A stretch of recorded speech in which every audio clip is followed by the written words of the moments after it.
Hey folks, hello and welcome to this YouTube channel. In this video, I'm gonna teach you how to switch Microsoft account to local account in Windows 11. So without any further ado, let's get started. The very first step that you need to do is here at the bottom search bar, please type for settings. Once you have typed it, proceed with the best match which has this gear icon called settings and click on open to continue. You can also use the shortcut keys which are by pressing Windows key and I key together, you would be able to open the settings.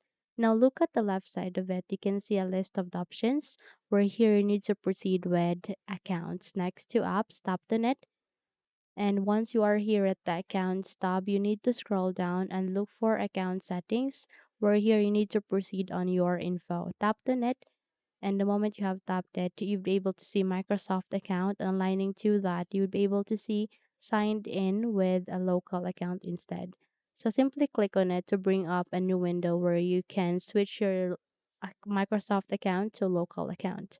So click on next to proceed, and it will ask you to input or type your PIN to make sure it's you. So type your current PIN number and click on, it will be automatically be proceeded.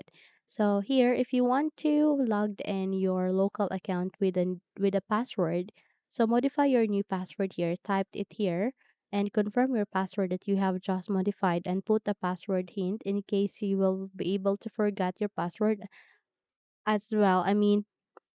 It is to ensure that you'll be able to open your Windows again if in case you forgot your password. Okay, so click on next if you don't want to open your local account without a password. Okay, if you want you to sign in your local account without a password, just leave this all the three boxes blank.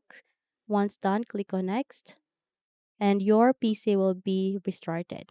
Okay, so just have to restart your computer, and once you have restarted, signed in your Microsoft account, and this in this manner you will be able to sign in your account into a local account. Okay, so that's it. So if you think this video helped you a lot, then don't forget to subscribe, hit the like button as well as the bell icon to be updated for more tutorials like this. Thank you for watching this video and have a good day.